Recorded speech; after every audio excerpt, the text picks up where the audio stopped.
Welcome to Next on the Tee with Chris Mascaro, the show where you get the inside access to the best minds in the game. Each week, Chris has the privilege of chatting with top instructors, legendary players, course architects, and industry insiders. If you're looking to improve your game, gain a new perspective, or just hear some incredible golf stories, you are indeed in the right place.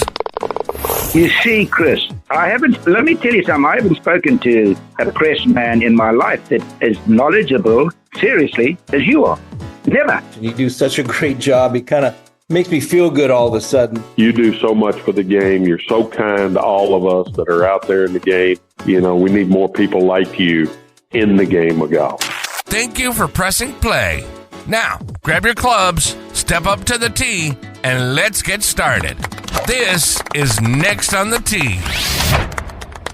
Hi, folks, and welcome into this edition of Next on the Tee, where golf legends live and your game gets better.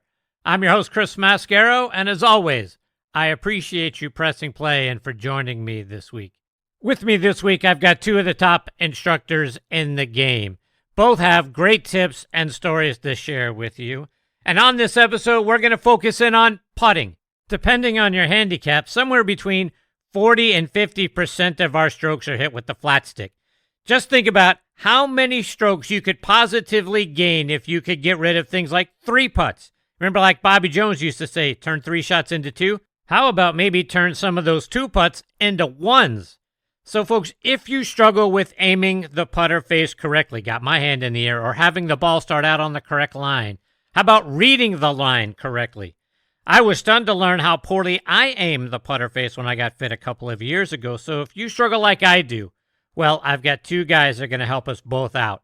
So we can make what? More putts, be more confident when we're standing out over the ball on the green, and make more of them. First up is going to be, of course, our resident director of instruction, Tom Patri. TP did a putting clinic for members down at Twin Eagles in Naples, Florida earlier today, on the day that we're actually recording this conversation. A wee bit chilly down there for TP as a guy that's down there in Naples, Florida, not used to temperatures in the 30s or 40s, and got a little bit of that today. So I get Tom's thoughts on the putting stroke itself. Should we be straight back and straight through, or should we have a little bit of an arc in our putting stroke? He tells us which one and why. Should we be able to drop the ball straight down from our lead eye, and that's where we should have the ball set up, and that's how we get over the putt? Is that the way to do it, or is that a myth? How can we aim the putter face better? Well, TP is going to help dial us in on all of those things and a lot more. We also talk about some of the recent winners out on the PGA Tour as well, and the myth of keeping your head still. So looking forward to having Tom join me here in just a moment. Following him is Taylor Crosby. Taylor is the lead instructor at the Kingdom at Lake Oconee in Georgia. He shares some tips about more center club face. So that's not starting out with a putter, right? But how are we going to get more distance with most of our clubs? Getting that center club face contact. How do we do that consistently? What does he typically see when he's doing a putter fitting for one of his students? We discuss mallet head versus blade putters. And which fundamental skill of the game do most of us not spend enough time working on? You'll hear what Taylor thinks about that as well. So, folks, I've got a great show in store for you again on this episode. I can't thank you enough, as always, for pressing play and being a part of the show. So sit back, relax, let us take your mind off everything else going on in your life for the next hour or so. Now, one quick request before we get started, and you guys know how important the podcast algorithms are. Wherever you're listening right now, if you would take literally just a couple of seconds to subscribe to the show and leave a rating. Those 2 quick things make all the difference in getting the show in front of more people on this platform. I would greatly appreciate it. Okay, you know I like to get things started shouting out the wonderful people that help to sponsor this show, starting with my great friends over at the Trib. TribLive.com is the leading news website in Western Pennsylvania, with news around the clock, Pittsburgh pro sports coverage, a high school sports network, and a podcast network, which is where you can find Next on the Tee. Bookmark TribLive.com or download the Trib Live app for free and stay up to date with the latest news from Western Pennsylvania and beyond. I also want to talk about our friends over at the Pittsburgh Brewing Company and Iron City Beer, a brand that I have loved my whole life and started drinking when I was 21 years old, of course. Whether you're a hacker or a scratcher, The secret to a successful day on the links is knowing when it's time to grab an iron, even if that means keeping it in the bag till the 19th hole. If it's been a while since you've reached for Pittsburgh staple beer, it's time to revisit Iron City. Thanks to their incredible new facility in Creighton, the best-tasting Iron City beer ever made is now available at a course near you. Iron City pairs well with any lie and sky and serves as a friendly reminder that there's always next round. And because it's never too early for chocolate, their double chocolate Bock is back for the season, and it's the perfect companion for a cozy winter evening. Check out all of their wonderful beers and their gift shop by going online to pittsburghbrewing.com. In golf, fast isn't a nice to have, fast is a necessity, and speed off the tee is where it all starts. That was precisely the thinking behind the all-new QI4D family of drivers from TaylorMade, our fastest, most fittable drivers. Built to meet the demands of the world's best players like Scottie Scheffler, Rory McIlroy, Nelly Korda, and the rest of Team TaylorMade. The QI4D lineup was engineered to unlock the 4 dimensions of speed, starting with a multi-material driver head with enhanced aerodynamic shaping, combined with a faster face and our revolutionary React shaft system. The TaylorMade QI4D drivers are ready to extract every bit of speed from every golfer's unique swing profile. Our industry-leading adjustability and fitting unlocks it all. Watch the full story of QI4D, our quest to build the fastest, most fittable drivers, and unlock your newfound speed at TaylorMadeGolf.com/findingfast. Okay, now in from the bitter cold down in Naples, Florida, is our rockstar resident director of instruction, Tom Patri. As you know, Tom was a 2-time first-team All-American at Florida Southern and won the Division II National Championship in 1981. He was inducted into the Sunshine State Conference Hall of Fame, turned pro and played professionally from 1981 to 1988 pretty much all over the world, the U.S., Mexico, Canada, Europe, South Africa. He later became the director of instruction up at Westchester Country Club. He's been named the Teacher of the Year everywhere he's been, and he was recently named by Golf Magazine as a Top 100 Alumni Instructor. So I'm very honored to have the great man back with me again this week here on Next on the Tee. Hey, TP, how are you, my friend?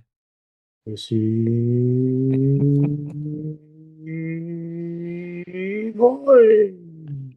Are you all warm and cozy now, TP, back in the Chateau de Patri? It was a little nippy this morning here in Paradise. I don't know what's going on here. We go 38, 39, 40, 41, then we go 65 in the morning, then we go 40, 45, 40, 38. It's like a roller coaster, man. I hear you. Same here in Atlanta. A little colder, but same. I got the old sweatpants and the sweatshirt on tonight. It's going to be a cold one. Look at you. It's going to be chilly again in the morning tomorrow. You braved the cold this morning for your members down at Twin Eagles to do a putting clinic, and putting is something we can all practice while most of the country is still digging out from the huge snowstorm that just blanketed our friends up in the north and along the East Coast and then back across the Rockies and the Plain States. Everybody's got snow everywhere. But what are some putting tips that you shared with your members that maybe we can all do if we're trapped indoors? Well, one of the things I share with them, Chris, right out of the box, every time I do a putting clinic is that, they all live on campus at Twin Eagles. It's a self-enclosed paradise in itself, and I live about 3 miles away. So if you live on property, the furthest you can be from a putting green, we have 3 massive putting greens at the club, the furthest you can be is maybe a 5-minute bike ride. And as we gathered on this putting green this morning to do this clinic, and we have, just shy of 1,000 bodies on campus, I asked them to look around the putting green that we're on and count how many members were working on their putting. And they started laughing because there was nobody on the putting green but the 2 of them and myself. So the first thing I share with them is, you guys call it practice. I call it experience. I'm more experienced than you at putting because I do it a lot more and I've done it for a lot longer than you have. So in that respect, everybody's playing catch up with the pro. It's 43%, arguably 43% of golf. That one club. It's the only club in your bag that you have to use on every single hole you play. So I would strongly suggest you get to be very good friends with that club. And aside from the skill drills that we did and we covered quite a few.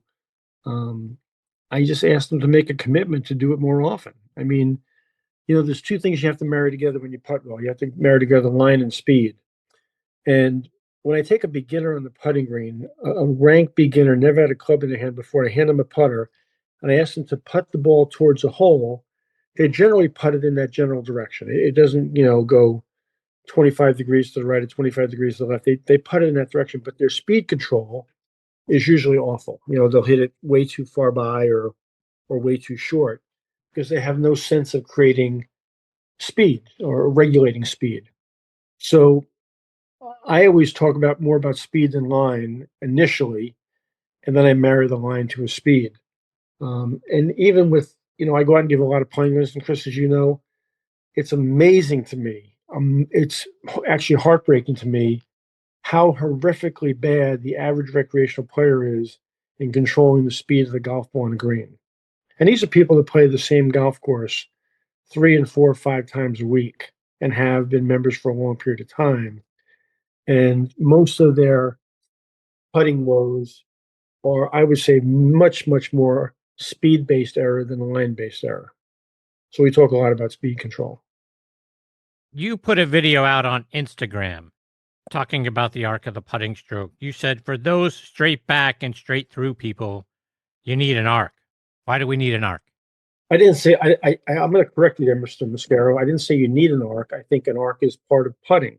So putters are not built vertically straight up and down. They have a lie angle, or they're built on an angle, but we call that a lie angle. They're not vertical implements. They're inclined implements. So when you stand to the side of the ball with a putter in your hands and the putter is grounded and sold properly, the shaft is inclined. And because it's inclined and you're standing to the side, when you make a normal stroke with that inclination, the putter moves in a slight arc. Now, obviously, if you're 3 feet from the hole, the putter's not moving very far back and very far through, so the arc is very, very minimal, almost indetectable. But as you get to 10 feet, 15, 20 feet, or 25 feet, you make a longer stroke, the inclination of the putter is to arc, okay? When you take the putter straight back, what you would notice if you took it really literally straight back, and you'd actually be closing the face slightly. And if you close the face on the way back, you have to open it on the way through, and it requires much more of a manipulation. And we all know, Chris, you're not talented enough to do that. So I don't suggest you try. Thank you for pointing that out. Exactly. So you should use the putter in a proper manner, and that would be to sole the putter properly and let the putter naturally arc back and through. So talk to me about the putter setup, because one thing I've always heard is I should set up to the ball so that I could drop a ball for if I put it over my left eye, and I'm right-handed. So if I put a ball over my left eye, I should be able to drop it right down, and that should be where I set up at. Is that true, or is that a myth? So no, that's not a myth entirely. On tour, we have guys that really are in two categories. They're either eye line directly over the ball or over the line of the putt, or slightly inside the line of the putt.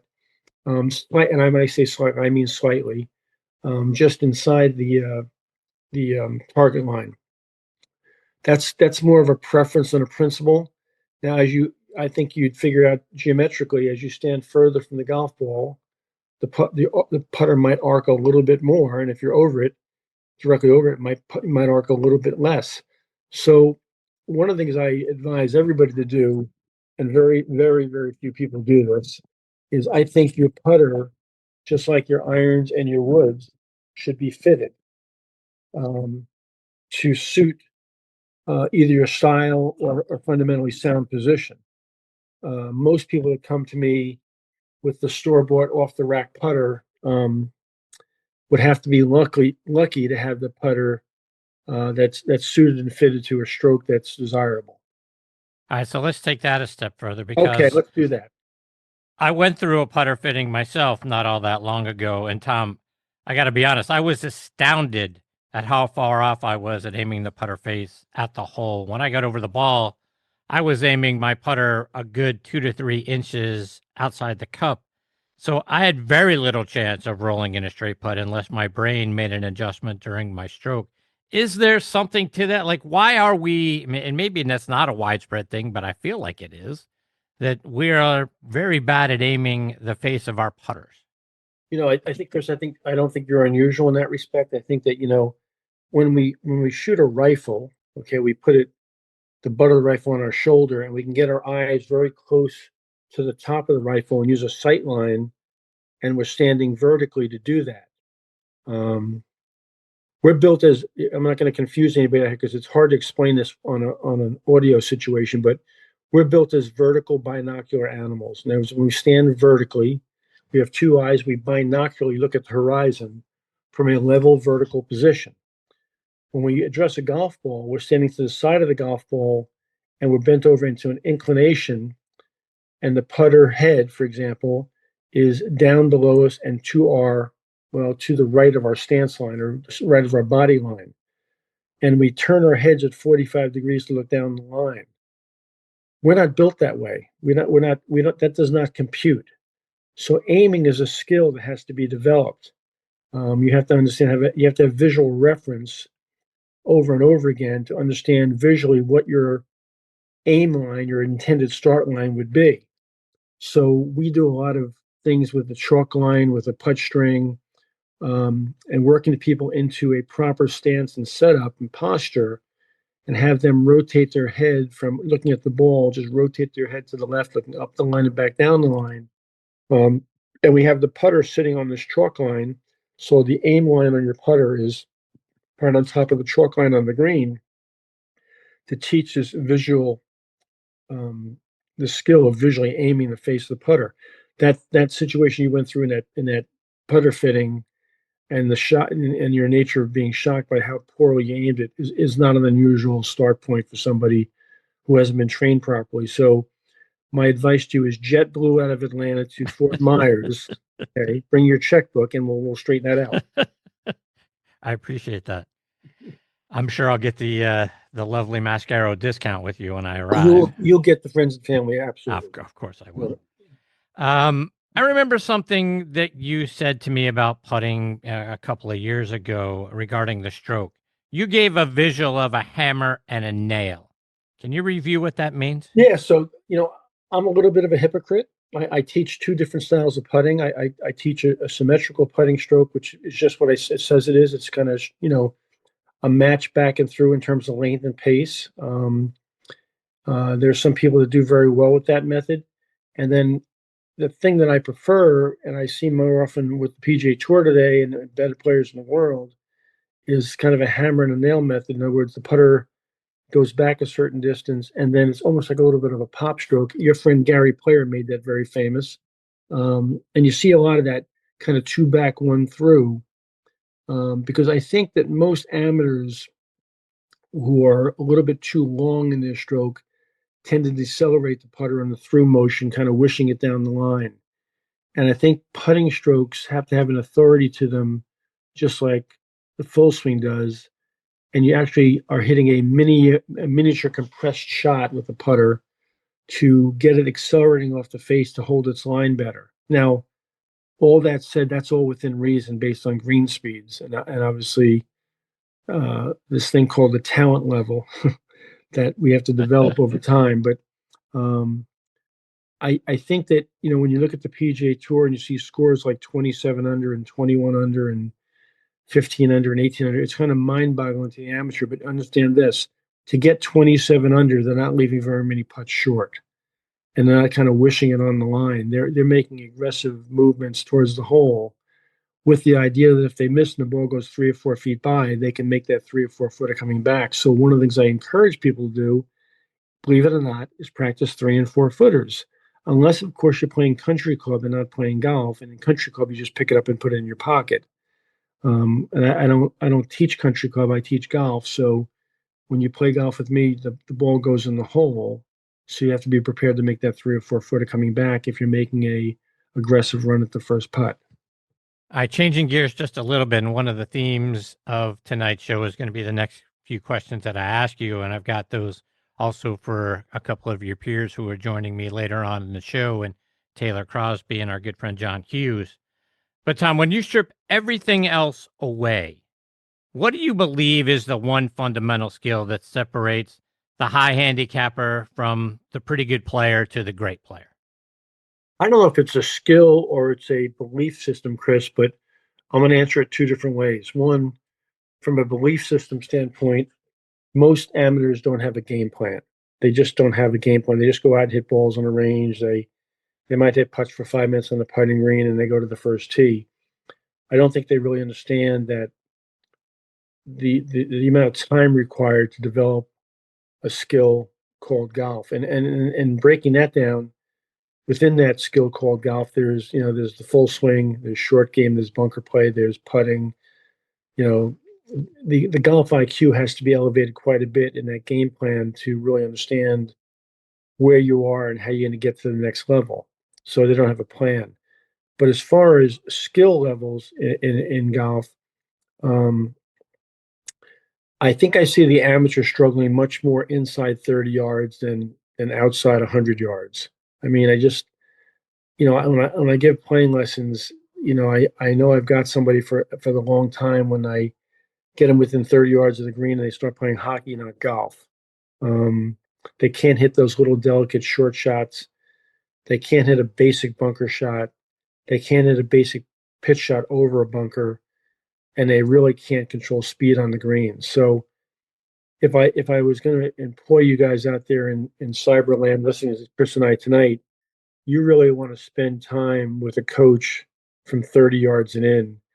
Somebody once told me short game, short game, short game. I've heard that somewhere. Yeah, I mean, it's just, I see so many of my members who can advance the golf ball around the golf course reasonably well from tee to just off the green, and then they just absolutely make a mess of it from 30 yards and in, and it breaks my heart. Tommy, you've given a million lessons over the course of your career, but what's the biggest lie amateur golfers tell themselves about their own game? Keep your head down. So there's no such thing, So I have so many pictures in my learning center, Chris, at the club, which I'm still begging you to come down and visit because I think would help us on this podcast a tremendous amount if you really saw what happened day to day in teaching the game of golf. But besides that, I have a series of 10 photos of Tiger Woods from start to finish, 10 different positions. And I call that P language, P1 through 10. At P7 impact, he's looking at the golf ball. It's undisputable. He's looking down at the golf ball. And at P10, he's finished his golf swing. He's looking down the fairway, catching the ball in flight visually. And I say to the amateur, how long do you think it took Tiger to get from P7 impact to P10 completion? And they said, well, a fraction of a second. I go, right. I go, he's looking down at 7, and he's looking up at the sky, finding the ball in flight at 10. And it took a fraction of a second. So is his head staying down? Is it releasing with the shot? And then they kind of look at me puzzled. And they say, I guess it's releasing. But what about keeping my head down? I said, if you want to not transfer your weight, you want to hang on your right side, you want to stick the club in the ground every third swing, or you want to top it, keep your head down as long as you possibly can. It will really help you out there. So I think that myth has to be broken and has to be understood that your head does not stay down. It releases or it follows the shot. It moves with the shot. It flows with your arm swing. It flows with your pivot. It flows with the release of your body and of the golf club. It's a synchronized action. And nobody did it better on the female side than Annika Sorenstam. And I don't think anybody in his prime did it better than David Duval. So if you want to see what that looks like, visit those two swings on YouTube and get a sense for what's going on there. So let's take all of that a step further, because things have changed in teaching. I'm assuming for you, and I've talked to several of your peers that said, hey, the game, I don't teach the game exactly the same way today as I did 10, 20, 30 years ago. What has changed? Has there been something that you used to do, say 20, 30 years ago with your students when you were a young instructor that you don't believe is true anymore? I think the biggest thing that's changed, Chris, is the use of technology. I had this discussion, or I listened to a discussion I was part of several years ago, and a fellow named Butch Harmon was involved in the discussion, and he looked at the room and said, I think I can give a pretty good golf lesson, without a video camera or without TrackMan, and I got to believe that Butch can do that quite well, and I feel like I can too. But the amateur today, because of the way things have changed and evolved in the game, is comes in and says, "Hey, can we turn the camera on? Can we turn TrackMan on? Can I see my numbers?" And they're enthralled with those numbers, even though they don't understand what the hell they mean. And they look at video and they micromanage a golf swing. I mean, and one of the things I try to get through to them is that a golf swing takes less than 2 seconds. How many things can you think of in 2 seconds? But yet they want to micromanage the film and slow it down and frame by frame it. What about this? And what about this? And what about this? And all those things might be true, but you can't address them all at one time. You'll never make a move that has any flow to it. So I really try to not change in the sense that I try to simplify what's going on in the lesson as much as I can. And nobody, I hope I'm being honest about this. Nobody leaves a lesson with me with any more maximum than 3 things to work on. And that would be a lot. Tom, you've had so much success with students at every level. But recently, have you had a moment with a student that reminded you why you fell in love with teaching in the first place? I think that's a great question, Chris. That's a great question. I don't think I fell in love with teaching as much as I fell in love with the game. I don't know why it happened this way to me, but as a kid, I went from being pretty social and pretty around, liking to be around a lot of people, to becoming kind of a loner, because golf required that. If I wanted to play at the level I dreamed of playing at, I had to spend a lot of time working on it by myself. Trevino made a comment about this not too long ago. That he really was a loner. As much as people thought he was gregarious and outward, he ate most of his dinners on tour in his room and room service. He spent a lot of time by himself practicing. Hogan did it. He got by himself. I think it almost requires you to be a little selfish. So in that journey of becoming selfish, my best friend became the game itself, and trying to figure out the game and trying to figure out the intricacies of the game and the nuances of the game and the complexities of the game that allowed you to become, better than the guy next to you, as much as you could. And that, when I realized I wasn't good enough to play at the level I really wanted to play at, the ultimate level I wanted to play at, I didn't want to leave the game. I wanted to be around the game some way, and it just transcended into teaching and coaching. All right, let's switch gears a little bit and talk about what's been going on over the last few weeks out on the PGA Tour. Because we've seen Colin Morikawa win at Pebble Beach. I know what a big fan of Collins you are. Then last weekend, we saw Jacob Bridgman win for the first time at Riviera. What are your thoughts about what you've seen over the last couple of weeks from those guys? The talent level on tour continues to amaze me. I played most of my golf in a period that I thought was spectacular in terms of the players I got to rub elbows with. But the best players I knew in my period, I shouldn't say that. The best players are the best players, but the depth of the fields today is what really amazes me, Chris. There are 25 Jacob Bridgmans on the Korn Ferry Tour right now. The talent pool and the depth, we've said this before, is just incredible. And that's what's so disturbing to me about where the tour is going right now. I'm thinking about going to 70-player fields next year. How many of these kids are going to have a place to develop themselves and play at the highest level when it seems to be becoming kind of a closed shop. I think that I really believe the PGA Tour is heading in the wrong direction with their thought process as far as growing the game. The Jacob Bridgmans of the world are fantastic players. Just incredible talents. And there's a lot more behind him out there. I'm not sure we're ever going to find out who they are if the tour goes to the structure that they're currently discussing. Yeah, amen to that. So coming up this week out there on tour, the Florida Swing starts across the state from you over in Palm Beach Gardens with a Cognizant Classic. And Cognizant, for their sponsorship dollars and not being among the signature events this year, is getting all of 8 of the top 50 players in the field. Ben Griffin was going to be the highest ranked player in the field at number 11, but he has since pulled out, as is Adam Scott. Jacob Bridgman not going to be there this week. Patrick Rogers, Rory, Scotty, all those guys not in the field. I think Shane Lowry might be the highest ranked player in the field this week. If you're Cognizant, who took over for Honda, oh, by the way, after they pulled out of being a sponsor of this tournament, what are you thinking about the field that you're getting? It's they're not going in the right direction, Chris. We talk about, you and I talk about this in the mornings a lot. We're on the phone together.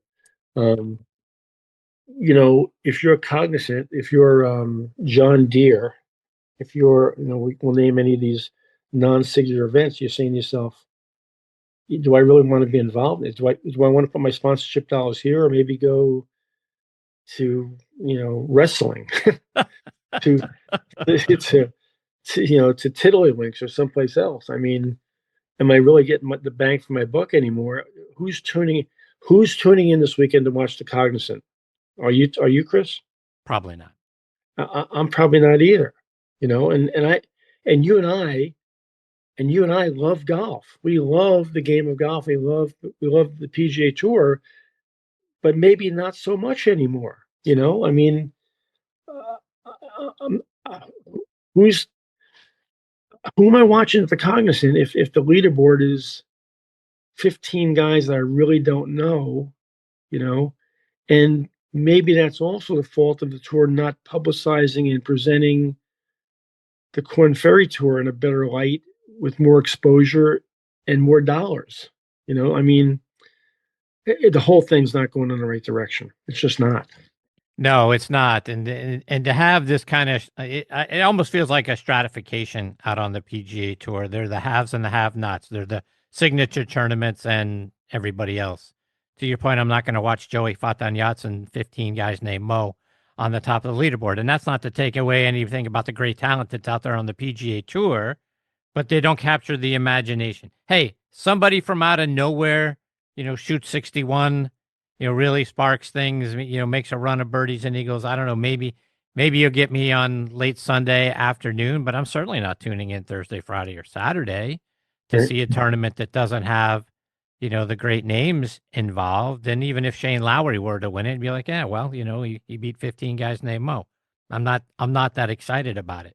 And that's a shame, but, and maybe that is what is leading to the PGA Tour saying, well, maybe that's why we need to have 70 player fields and the top 70 players and everyone knows their name and all that sort of stuff. And we've talked about too, how the Monday qualifiers are going away and the little known guy coming in and winning a tournament. So, I mean, there's something to be said on both sides of that, but it's just not a tournament. You're not going into this tournament excited about, maybe a Justin Thomas, and we know Justin's hurt and he's not going to be back until the Arnold Palmer.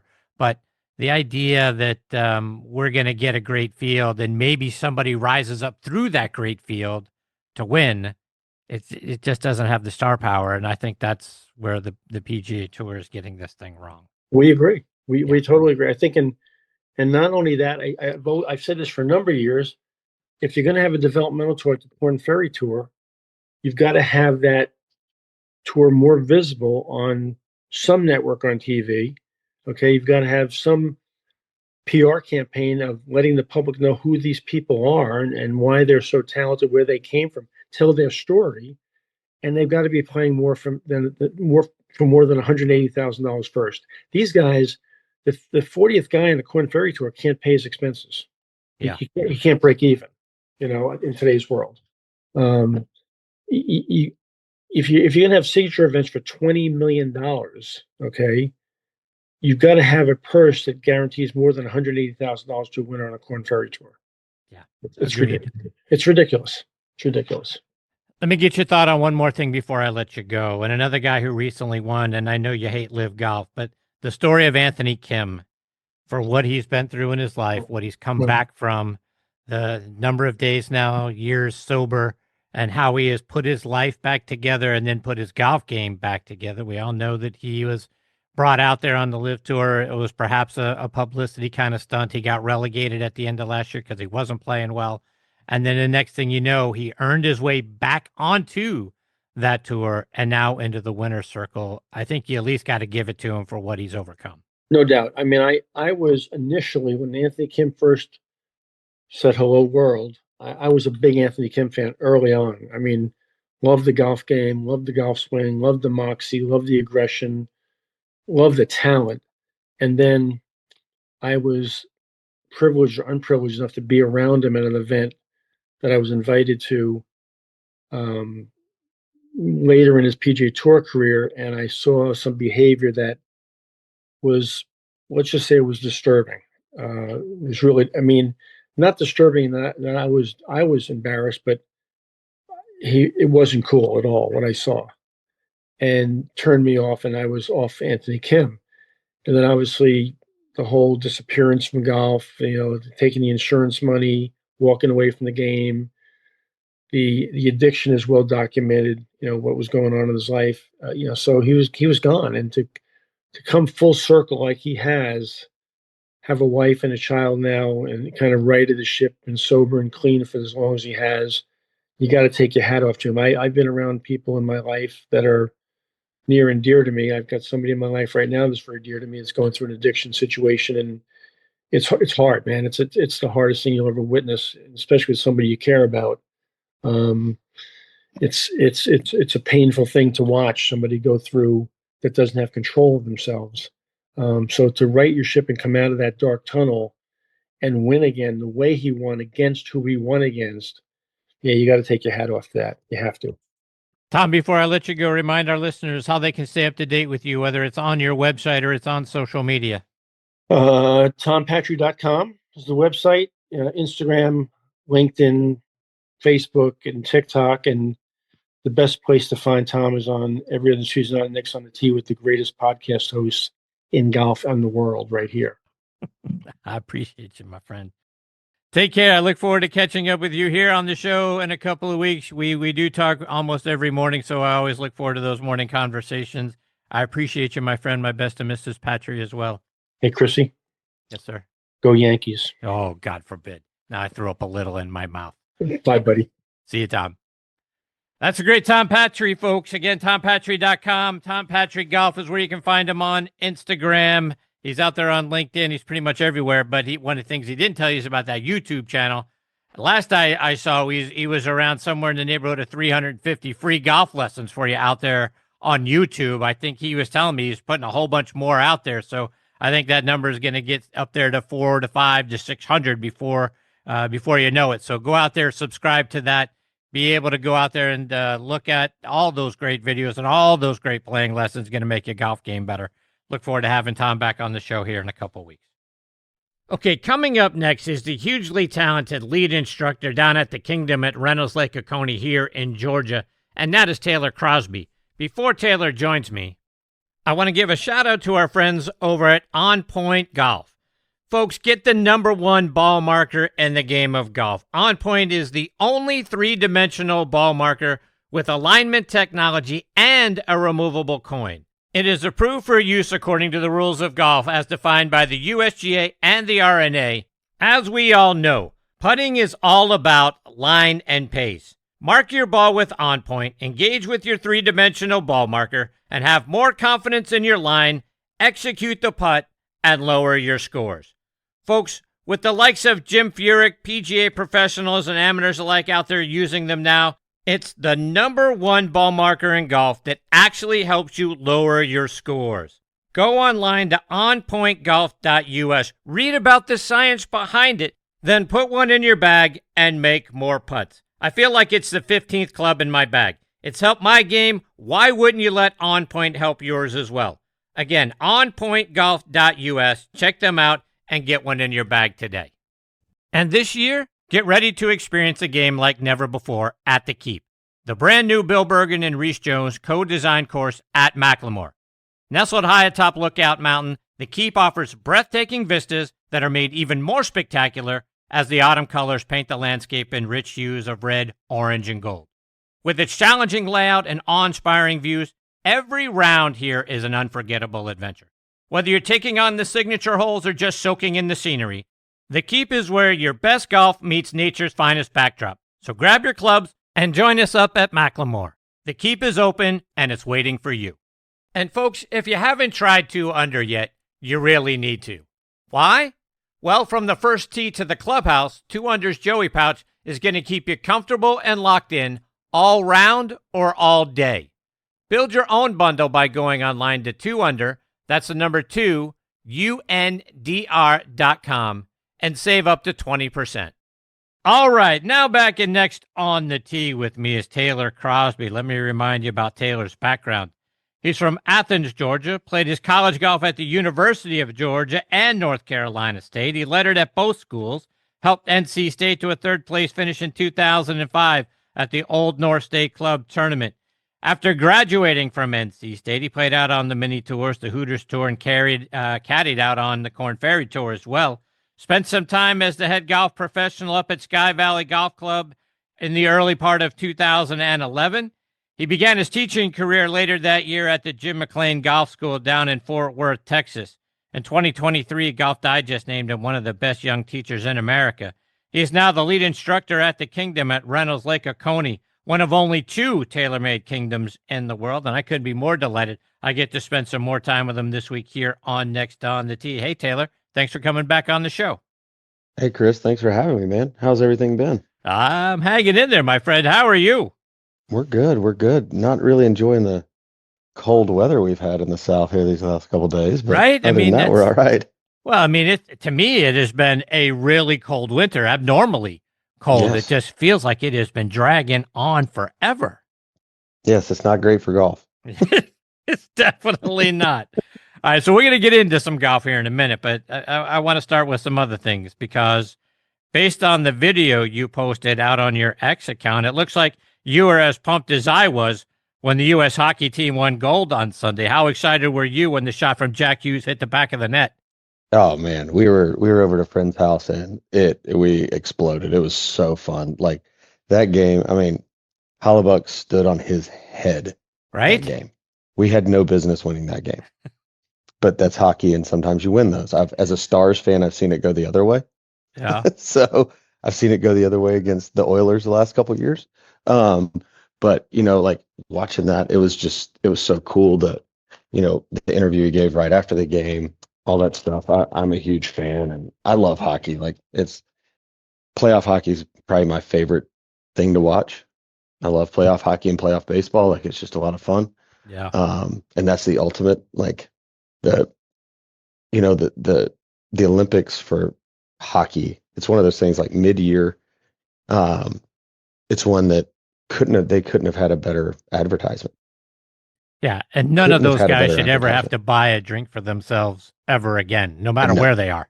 No, it was so fun. Like that was so cool. Am I a fan of the 3-on-3? Not really. I don't really care for that. But we were sitting there. I was like, look, there's gonna be a goal in the first 2 minutes. It's not gonna last long. Right. One guy gets out of position. Somebody's gonna score. I just hope it's us because we saw McDavid do it against us. We saw, my namesake Sidney Crosby. He did it one time. He did it to us in the Olympics. Yeah, he did it to us. Yeah. Like it's one of those things that I was like, can we finish on top in one of these? It'd be fun. And we did. And how great was it when the team brought Johnny Gaudreau's kids out onto the ice to be in the picture with them? I was crying like a little baby when they went to go get the kids and all that. I mean, like, wow, like it was just so cool. Yeah, shows you how much he meant to them. That's right. You a bigger fan of the winter or the Summer Olympics? Oh, winter. It's not even close. Same. Not even close. Because like, there's not one thing in the Winter Olympics I think I could do. Like I can run around a track, not fast, but like I could do it. But to hop on a skeleton and go face first 80 miles an hour down a track, no thank you, bro. Agreed.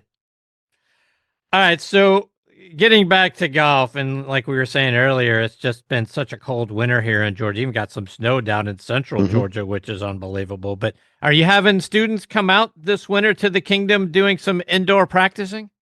Oh yeah, so like my bay, we've got heaters, everything. I mean, even yesterday with how cold it was here, all day while I was teaching, I think the wind chill got over like 25. A couple of my guys were wearing just pants and a t-shirt because my heaters are pumping, so it's not bad in my bay. I've had a lot of people come out, especially in the last month or two, just because they can't play as much. They're wanting to get some work in.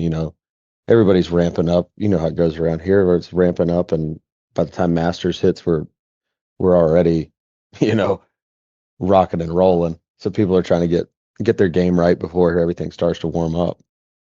You know, Taylor, I heard somewhere that center club face contact is pretty important for distance and accuracy in the game. How can You we may get have more seen that. consistent with that? You may have seen that on maybe Twitter or Perhaps I TikTok. did. You may have seen that. I might have. So, I worked for Jim McLean for a long time out in Texas, and he's had a huge impact on my career as well as some of the guys I taught with out there. And he's got a thing. It's on all of the mouse pads there, everywhere around any one of his schools. He's got his list of fundamentals, and none of them include your grip because that's individual. It's not your stance. That's individual. We see all these things like there's a right grip for you. There's a right grip for me. They're not the same. Everything from a Josh Broadaway cross-handed bandit, to Bridgman 10 finger until, this past year, I think he's gone to an interlock or an overlap now. But, center contact is the number one fundamental. It is. It's what everything's based around. That's talent, if you want to call it that in golf. That's the ultimate skill acquisition, being able to hit the center of the face and control where the face is going. And so, everything since I started working for Jim has been centered around your first goal is to help these people hit the middle of the club face. And you and I both know, like, is there a better feeling? No. Like a pure iron. And usually, a lot of my guys that are, 15 handicaps, things like that, for whatever reason, the golf gods, it happens on 18. On the second shot on 18 into the green, does. and it just pulls them back, right? Like it just pulls them back. So they're always chasing that high of that shot, right? It's wild. It's just crazy how it works out like that. But coming up, I'm working on a series of skill building things to help the center of the face. One of my favorite drills. It's really simple. If you take your golf club, put the ball on a little tee like you would a par 3, right? Put your golf club behind it. Put a tee just outside the toe, a tee just inside the hosel, kind of on the shaft plane line. You're like on the lie angle there. And your goal is to miss the outside tees. Hit the tee in the middle, miss the outside tees. You're going to start building that skill. If you can't do it at a full swing, do it at a chip shot. Once you can do it at a chip shot, do it at a pitch shot. Expand it out to where you're learning how to hit the middle of that face over and over and over. Because once you get the middle of the face, then when we're watching the swing, whether we have a track man or you don't have one on the range, when you hit the middle of the face, depending on what the ball does, we know what happened with the swing. Our coach that knows what they're doing knows what happened in that swing. But if you're not hitting the middle of the face, especially with a fairway wood or a driver where there's a lot of gear effect, we don't really know. You can't know. But if we're hitting the middle of the face, one, it's more fun. Two, as a teacher, we gain more knowledge. We're being able to see what's happening. And you're going to be able to hit it more consistently. You're going to hit your yardage is better. You're going to hit it further. It's all good things, right? Like who doesn't want to hit it higher, further, straighter? If I get somebody coming and said, "Hey, Taylor, I'd really love to hit it shorter and more crooked." Well, I probably need to get out of my job. I'm going to go sell insurance. I might actually be able to play some golf. That's awesome. In the first segment with Tom Patri, I was talking to TP about some putting tips, and you use Sam Putt Lab to help your students with their putting stroke. For people who aren't familiar with all the benefits and the things that Sam Putt Lab can do for us, talk about what it helps us understand. I always called it it's a very simple analogy. It's like the TrackMan of putting. Okay. It gives us, but it's more information than that. It really is. And I don't use it anymore just because we don't have it at the Kingdom. I used it forever with Jim. And I still, if we're somewhere and somebody's got it, I could put one of my guys on it and I know how to use it really well. But, I was lucky enough out there. Jason Day was still living in Texas then. And this was right after he finished second in the Masters to Schwartzel when Schwartzel went bananas the last 7 holes of the Masters in 2011 and 2010 or 2011. I think it was 2011. So I used to get Jason on there a lot. He never wanted to see his numbers because he was like, I know what I do. I don't want to see the numbers. But it was wild. Like you'd be amazed at some of the numbers you get. The thing that I see the most with the Sam Putt Lab, it tracks your club face, your club path, where you strike it, whether you're hitting up on it, down on it, all those kind of things. And The biggest thing that I see is the best putters in the world, no matter what their putting stroke is, they are the most consistent at what they do. Good, bad, or indifferent. They are very consistent. Not every tour player or professional golfer gets a perfect score on Sam, but their consistency number, which is the one that I was, really looking at a lot, they're up there in the 96 to 98%, which is wild. Jason's the highest I've ever seen that wasn't an anchored putter. So like right when I was teaching them, you could still anchor the putter. Guys that were using the belly putters were uber consistent because it's anchored. Yeah. But like that's what I really look for is, hey, can we be consistent? And then as we're making a change, hey, look, the face is off and you're not hitting the putt where you think you're going to hit the putt. It's consistent, but you're consistently pulling it and you're not, your brain hasn't kind of adjusted for that. So you're pulling all your putts. We've got to move the face. Well, as we get that in a better place, we've got to make sure that you can still be consistent. Like we're watching all those things and seeing how that goes and how do we make the change while keeping the consistency, while keeping the strike. It's a really delicate balancing act. And it gives us information. But, at the end of the day, it's still about how well can you control your speed? How well can you read a green? How well can you start a ball on line? Those are the three things that go into putting. We can only control two of those. How well can I hit the putt? How well can I control my speed? Center contact and direction go together a lot in putting. But if we can control those, you can learn how to read greens better. That's a skill, but still some luck because a ball that's not perfectly smooth on a surface that's not smooth. So there's still a lot of luck involved. Taylor, I was saying to Tom in the first segment, I went through a putter fitting a couple of years ago, and I was shocked to learn how far off I was with aiming my putter. When you're doing a putter fitting, what do you typically see when you look at our putting profile from the putter that we currently have to our setup to how well we're able to aim the putter face? Are we typically close with what we have and what we have, again, with the equipment and ourselves? What do we need to do in order to be better at it? So there are lots of aids that can help. There are one of the ones that I always used to love was the Pels thing with the little ball bearings on the end of it. I use one now from a company called Y Golf. It's called the Putting Thing, actually. They don't sponsor me or anything like that, but shout out Y Golf. It's a great training aid. I use it daily. And it's a gate drill. So like it has a gate drill and it has like a little bit of a line on there, but the ball sits actually on the ground so you can putt it well. Anything that you can learn, because me, for example, one of my buddies, David Angelotti, he taught with me out in Texas. He's down at Sea Island, and is in charge of like the putting stuff down there because Phil Kenyon's out on the road all the time and stuff like that. And David's got a bunch of tour players now. I think he just got a win with Nelly Corda. So we were going through it and he was like, Taylor, you actually don't use the sight line to line up your putter. He's like, your eyes actually use the lead, like the top edge of the putter to where, that you're getting that perpendicular to your line. He's like, so you don't need a sight line. He's like, why do you have on your putter? I was like, more just so that I know that the ball's in the middle of the face. He's like, okay, cool, fine. He's like, you could use just a sight dot or whatever. Some people use the line, spider putters, they have the longer thing, whatever it might be. But it's all about training. Okay, what is straight? And some people don't aim well, but they start the ball where they think they're going to start it. That's a whole different thing.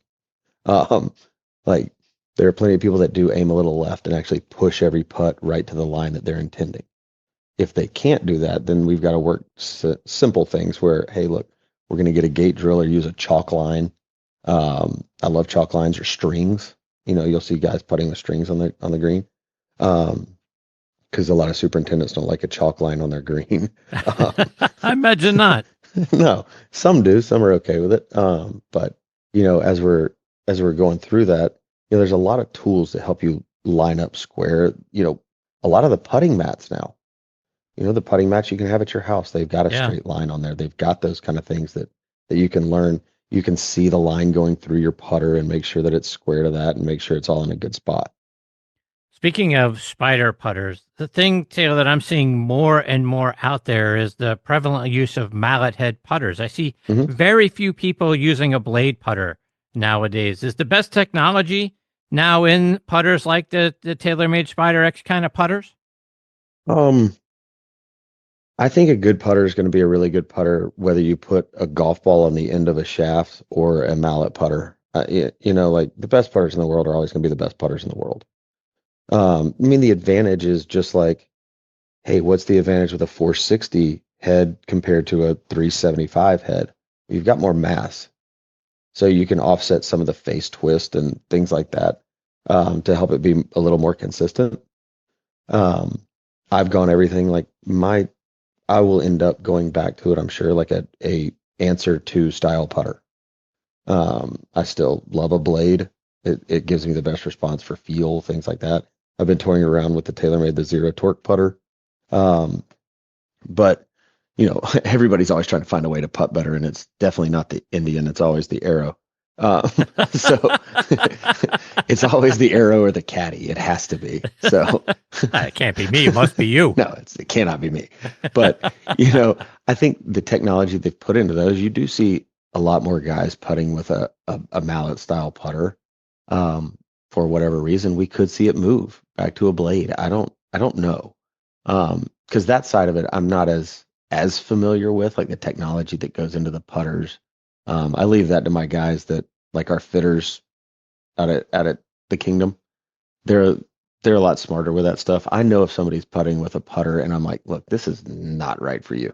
You are not making a stroke that's going to hold up. We need to find something that's going to fit you a little better that we can work with. But I mean, most people go into a spider or that type putter. You see a lot of the Odyssey #7, the Fang. You still see 2-ball style putters, the lab putters. Like it's just easier with more mass to keep the face from twisting as much on an off center strike. Taylor, switching gears just slightly, and here's something that I'm asking all of my guests this week, and I want to get your perspective on as well. When you strip everything else away, what do you believe is the one fundamental skill that separates high handicappers from good players from great players? I mean, if you look at the data, the biggest thing that is like, okay, let's say a scratch golfer to a tour pro. It's the 65 yards that they're able to make par from. A tour player averages par from 167 yards out of the fairway. A scratch golfer averages par from 102 yards out of the fairway. They hit it better than you could ever imagine. I think, to go from a higher handicapper to a lower handicapper, it's being able to, I mean, I think center face contact and controlling the club face is probably one of the biggest things. Putting is not, I mean, it does separate some, but I know people that are pretty dang good putters that are 18 handicaps. They just can't get to the green in time. And so I think, ball striking is one that's really important, be able to hit the center of the face and control the face, because we all know guys that are an 18, but if you watch them hit balls in the range, you're like, how's this guy any more than a 6? When he loses 5 golf balls around off the tee. Like the better the player, the less penalty shots you're going to take. And I think that comes down to being able to hit the center of the face and control where that face is pointed. Because at the end of the day, 1 degree, 2 degrees offline with your club face can be the difference between hitting it and having a chance at birdie and making double. So I would say being able to hit the center and control the face is probably the biggest skill. And it blows my mind every day that guys like Rory or a Hot Geeter, guys like this that are swinging 125 miles an hour can control the face as well as they do. It shouldn't be physically possible. It's like a major league hitter being able to hit 100 and then the next pitch be able to hit something that's 25 miles an hour slower and breaking 22 inches. That doesn't compute in my brain. You shouldn't be able to do that. It's superhuman. One more before I let you go, but what's the biggest lie amateur golfers like me tell ourselves about our own game?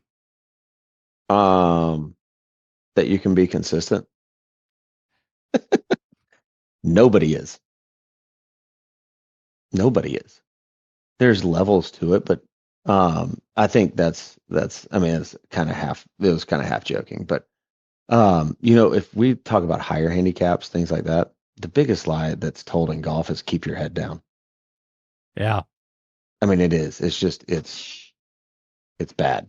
It affects your golf a lot, and it keeps things. It's made me a lot of money. People being told to keep their head down. Is that right? Because then they got to come see me, and I get to fix it. So if y'all are feeling bad for the golf pros out there, just keep telling your buddies to keep their head down, and then they got to come see me, and I can get my kids through college. That's awesome. Taylor, before I let you go, let our listeners know, how can they come see you? How can they find you online, on social media, and obviously get down to the kingdom and get a lesson from you? Sure. I'm on a online platform called the Sneed app. If you want to find me there, I'm there, as well as I'm at the Kingdom at Reynolds Lake Oconee, about an hour east of Atlanta.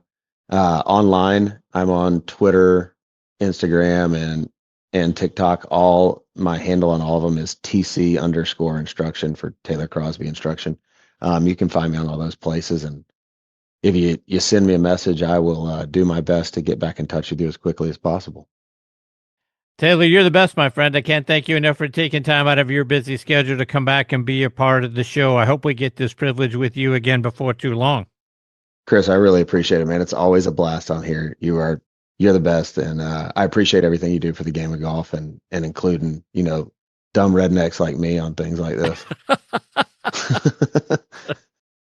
You're the best, my friend. Thank you so much for that. And like I say, I hope we get the privilege of catching up with you again soon. But please, all the best to you and your family. Yes, sir. I appreciate it. Have a great one. Thanks. Take care, Taylor.